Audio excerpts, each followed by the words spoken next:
Welcome to another episode of Terry's Notes, and today I'm going to be looking at the January 2018 paper number 3. Okay, so in this question here,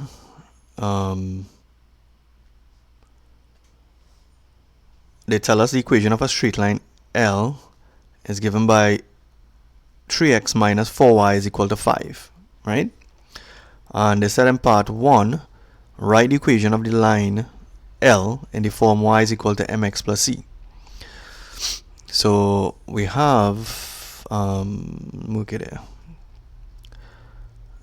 3x minus 4y is equal to 5, right?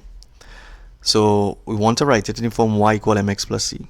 So we can write it as 4y is equal to, we move the minus 3x to the right hand side, so we end up with 5 minus 3x, right? Can write this as y is equal minus 4y equal to minus 3x plus 5, right? I just move the minus 3x in front of the 5, and remember we are trying to write it in the form y equal mx plus c. So in order to make y the subject now, we have to divide everything by minus 4. So this is the same as saying minus 3x over minus 4. And we also have to divide by 5 by minus 4, right? So this will be y is equal to minus 3 divided by minus 4 will give me 3 over 4. So this will be 3 over 4x minus 5 over 4, right?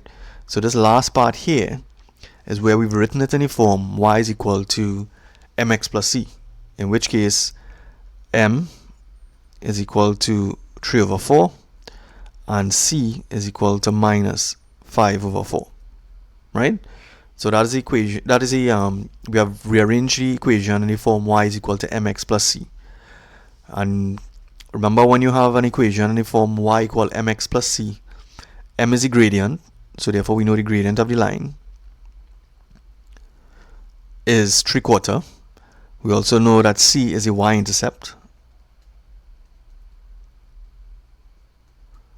Right, so this is we know the gradient and we know the y-intercept. So in part 2, when they ask hence determine the gradient of the line, well, I just explained that here. So the gradient is m, right? So the gradient is equal to m, right? And we know that m is 3 over 4, 3/4, right? So that's the answer for part 2. This is 3/4, and this is y is equal to 3 over 4 x minus 5 over 4, right? So now we're going to do third part now. The point P has coordinates r2, lies on the line, determine the value of r. So you know the equation of the line. The equation is this, right? And we know that P lies on the line. So therefore, if P lies on the line, it must satisfy that equation, right? So what we do, we say, right, so determine the value of r. So what we're going to do, remember this r2 is a coordinate on the line, which is an xy coordinate, all right? So therefore, x is r and y is 2. So therefore, okay, let me work this on the next page. Y is equal to 3/4 x minus 5 over 4. So the equation was y is equal to 3/4 x minus 5 over 4.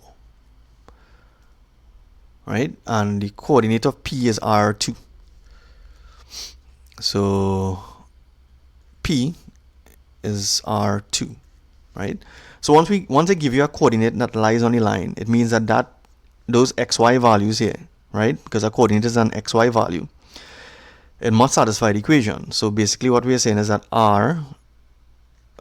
x, we're saying that x is equal to r and y is equal to 2. All right, so we're going to put that into the equation. So we're going to say 2 is equal to 3 over 4 multiplied by x, which is r, minus 5 over 4, right? So essentially we want to solve for r. So what I would do here is multiply every term by 4 to get rid of the fractions. So I'm going to multiply every single term by 4. 4 multiplied by 2 will give me 8. 3/4 r by 4 will give me will give me 3r, and minus 5 over 4 by 4 will give me minus 5, right? I can write this as 3r minus 5 is equal to 8, and therefore 3r is equal to 8 plus 5, right? So 3r is equal to 8 and 2, 13. So therefore r is 13 over 3, right? Okay, so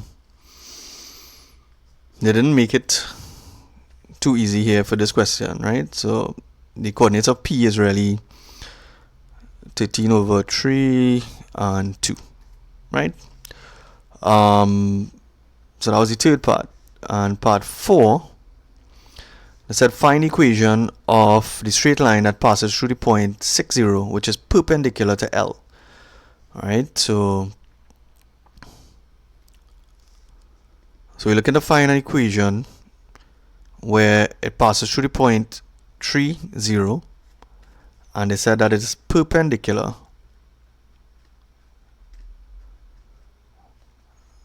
to L, right? 3/4 x minus 5 over 4.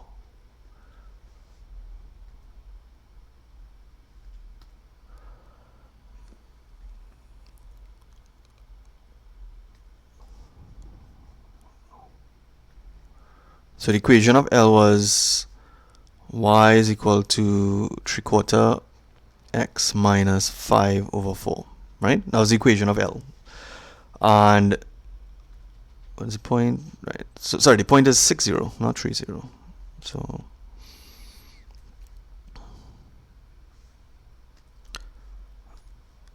sorry, this is 660. All right. So visually, let me show you what's happening here. Right. So if I had a graph, and this was y and this was x, and I had the line L, which is 3/4 x minus 5 over 4, right?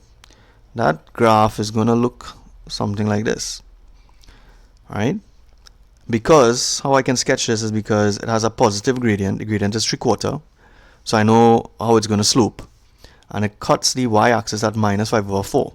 So I know it's going to cut at some negative y value, right? So it's just a sketch. So this is the line L, and we want the equation of the line that is perpendicular to L and passes through 60. So a perpendicular line, right? Let's assume this is the point 60 here, right? It may not be so, right? I'm just showing you something. So it passes through the point 60, and it is perpendicular to the line L. So what we are saying is that it is at 90 degrees to the line L. So I know the equation of L, and therefore I know the gradient of L. So the gradient of L was 3/4. Any line that is perpendicular to L must have a gradient such that when I multiply by the gradient of L, I will get minus 1, right? So what I'm saying is that, so the gradient of L is 3/4, and when I multiply that by the gradient of, we call that M1, right? That is any line that is perpendicular to L, the gradient is minus 1. This is something that you need to know, that when you have two lines which are perpendicular, when you multiply their gradients, you're going to get minus 1, right? So I want to get what is the gradient of this line that we are talking about, right? Which is M1. So in order to get M1, all you need to do is take this gradient here, which is 3/4, right? We invert it, so it'll be 4 over 3, and we put a minus sign in front of it, right? So this is the gradient of the perpendicular line.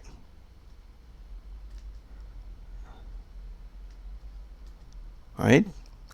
And we also know that the line passes through the point 60, right? So it passes through the point 60. So the equation of any line is given by y is equal to mx plus c, right? We know the gradient of this particular line we are talking about. So we know that y is equal to minus 4 over 3 multiplied by x plus c. So the only thing we don't know is c. So we're going to use this point here, which is 6, 0, and we're going to find c. So if we use any point 6, 0, it means that x is equal to 6 and y is equal to 0. So therefore 0 is equal to minus 4 over 3 multiplied by x, which is 6, plus c. So 0 is equal to, this 3 would go into 6 2 times, minus 4 by 2 will give me minus 8 plus c. So we can write this as minus 8 plus c is equal to 0. Therefore c is equal to 8. So the equation of this perpendicular line we are talking about here, it will be y is equal to minus 4 over 3x plus c. We just worked out c as 8, right? So it's minus 4 over 3 plus 8. All right. You should probably pause this video and try this question again, all right? Because the fractions in the question may confuse you. So moving on to part, so that's the last part, right? So that was part 4. The last part now, part B.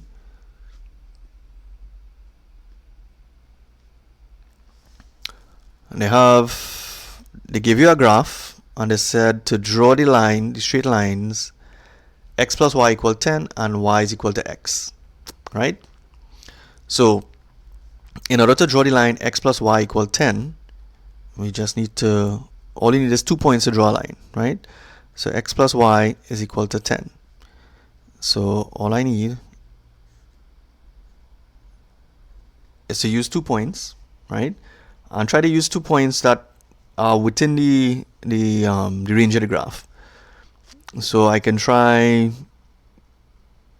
plugging in, let's say x equals 0, right? If I plug in x equal to 0 into this equation here, I'm going to get that y is equal to 10, right? And I can plug in 10 as well. All right, when I plug it into this equation, I'm going to get that y is equal to 0, right? Make sure you understand what I'm doing here. So the equation is x plus y equal 10, and if x is equal to 0, therefore 0 plus y is equal to 10, so therefore y is equal to 10, right? And so I got this 10 here. And how I got the 0? So if x was equal to 10, it meant that 10 plus y is equal to 10. So therefore y is equal to 10 minus 10, so y is equal to 0, right? And that is how I got this 0 here.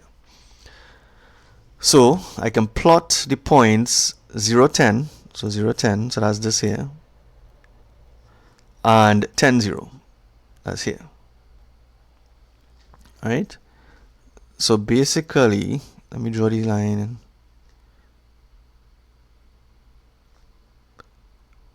All right, I'm drawing this freehand, so all right, and this line will extend this way and it will continue going this way, right? So that is the line x plus y equal 10. And they also want us to draw the line y is equal to x. So the next line they want us to draw is y is equal to x. Right? So again, we just need 2 points to draw a straight line. And the points I can use are, you can choose any point that you want really.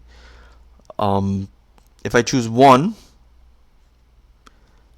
right? So when x equal 1, and we substitute it into this equation here, y should also be equal to 1, right? So whatever x value we choose, y will be the same thing. So if I choose x equal 5, then y will be equal to 5.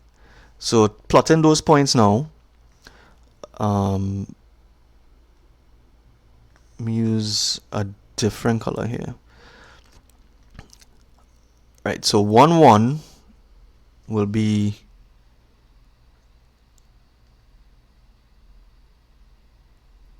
This will be 1 here, and this will also be 1 here, right?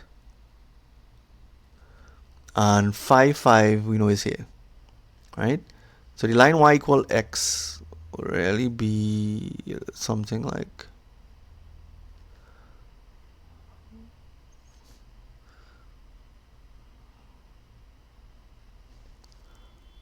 right, just extend your lines in both directions. So you're going to be using a ruler to do this, huh? So I'm drawing this freehand. Alright, so we've done the first part. Draw the lines x plus y equal 10 and y equal x. So on they said on the same grid, shade the region which satisfies 4 inequalities. Right? So the inequalities we are talking about are these. Right, so x plus y, I'm sorry, x is greater than or equal to 0. Right? The line x equal to 0 is your y-axis. Right, that's this line here. This is the line x equal to 0. That is your y-axis, right? And to represent the inequality, it means I need to shade everything that is on the right-hand side. Okay? So the next one is y is greater than or equal to 0. What is the line y equal to 0? The line y equal to 0 is my x-axis, right? And I want to shade y is greater than or equal to 0, which means that I am going to shade everything above this line, right? Now we're shading the region that satisfies all the inequalities. That is why I have not shaded anything as yet. X plus y is less than or equal to 10. Now the line x plus y is equal to 10 was this, the one in red here, right? That's this line here. So I want to shade x plus y is less than 10. Now to know which area you need to shade, you need to use a test point. So the equation is x plus y is less than or equal to 10. So let me choose an easy point below the line. Let's say 0, 0, right? So if I choose 0, 0, 0 plus 0 gives me 0. And then you have to ask yourself, is 0 less than 10? That is true. Right? So it means that I need to shade everything this way, right, off of the line x plus y equal to 10. Alright, so we know what we need to shade for the 3 equations already. And then we have this last one here, which is x is greater than or equal to y. So we already drew the line y is equal to x, right? That's this line here. And I want to shade x is greater than or equal to y. Again, we use that test point. I'm going to use 0, 0 again, right?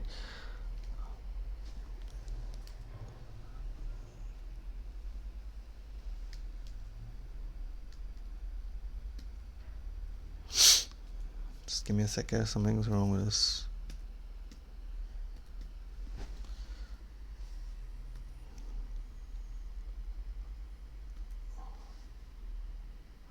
Right. Right. So I'm going to use 0, 0 as my test point. So actually, probably let me use something like, let's say 5, 0. Right. So I'm going to use 5, 0 as my test point. So 5, 0. So x is 5 and y is 0. So is 5 greater than or equal to 0? Right? That statement is also true. So therefore, what I'm shading is this region here.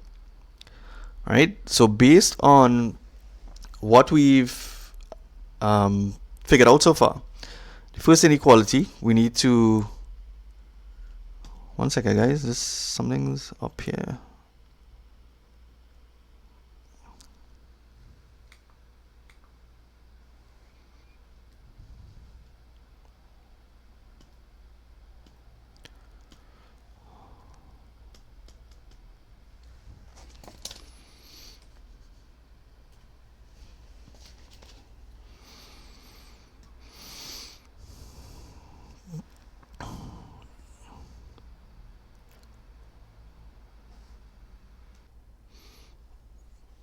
Okay, so to shade the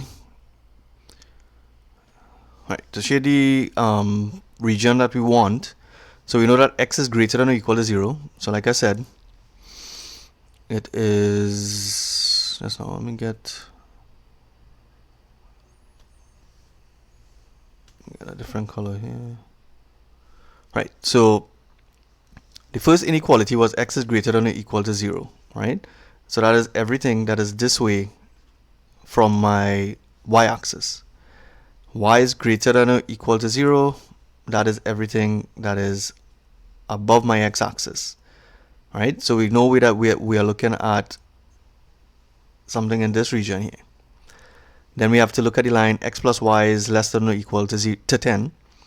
So we use that test point here, right? And we know that we had to shade everything that is this way of the line, right? And we did the same thing for x is greater than or equal to y, right? So therefore, the shaded region that we are looking at is this region here, right? That region satisfies all the inequalities, all right? So I know this could be a bit confusing, so just take a look at the video a few times, okay?